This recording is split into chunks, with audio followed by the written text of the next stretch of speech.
ऐकमकरन्दरसौघपूर्णम् हृद्यर्पितं मधुपते स्मरितापमुग्रम् निर्वापयत्परमशीतलमाश्रयामि। परम मंगल में श्राद्धा वल्लभ लाल की असीम अनुकंपा से आप सभी श्रीमद् भागवत महापुराण की दिव्य यात्रा में प्रवेश किए हुए हैं और इतना आनंद का माहौल हो गया है कि अब तो कुछ कहने की जरूरत नहीं है।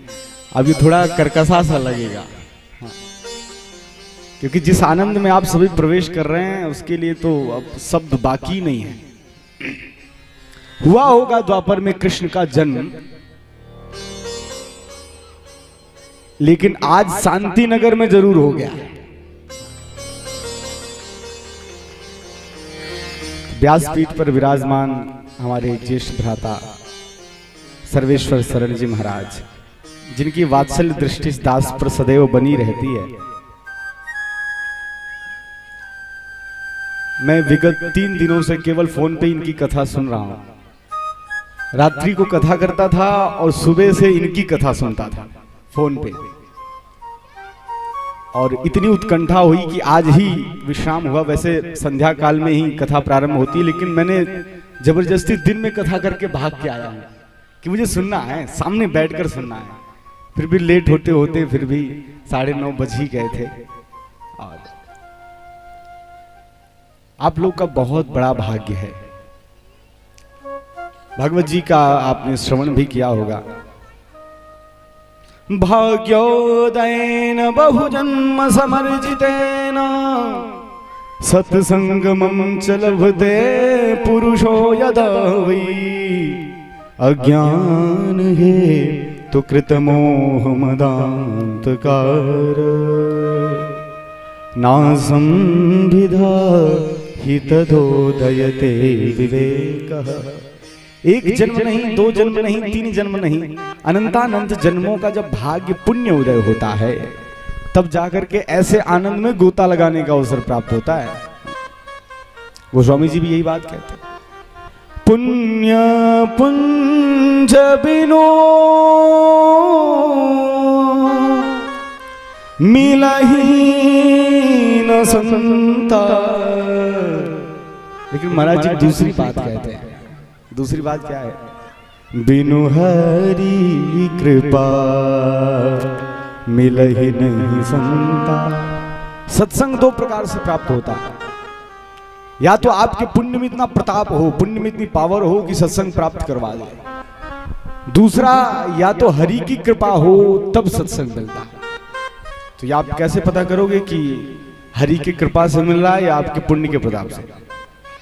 साधारण सी बात है, यदि आप स्वयं चल करके सत्संग में पहुंच जाओ तो आप अपने पुण्य के प्रताप से पहुंचे हो, और सत्संग संत स्वयं चल करके आपके बीच में आ जाए तो ये तो केवल हरि की कृपा से ही संभव है, केवल हरि की कृपा से। और एक अंतिम बात अटपटी सी थोड़ी मैं कहूंगा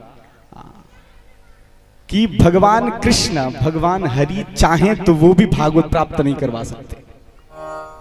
वो भी चाहें कि आपको भागवत प्रदान कर दें तो उनके अंदर भी सामर्थ्य नहीं है, ना आपके भाग्य में है ना हरि में है, फिर है किसमें भाई?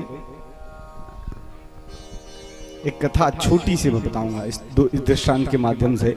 एक सेठ हैं, बहुत धन्यार्जन करते हैं, खूब हीरे जवाहरात महाराज सब लाकर सेठानी को दे देते हैं। बड़े ध्यान से सुनना तो समझ आएगी। सेठानी उस धन को ले जाकर तिजोरी में बंद कर देती है। बड़ी सी कोठी है महाराज, चारों ओर छोटे छोटे मजदूर रहते हैं, दिन भर काम करते हैं, तब जाके 500 रुपए कमाते हैं।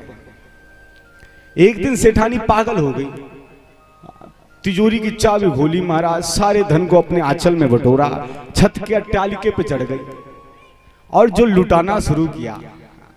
वो जो मजदूर दिन भर काम करने के पश्चात 500 रुपए कमाओ, वो 2-2 हजार की गड्डी लूट रहे हैं महाराज, हीरे जवाहरात लूट रहे हैं, स्फटिक मणियां लूट रहे हैं।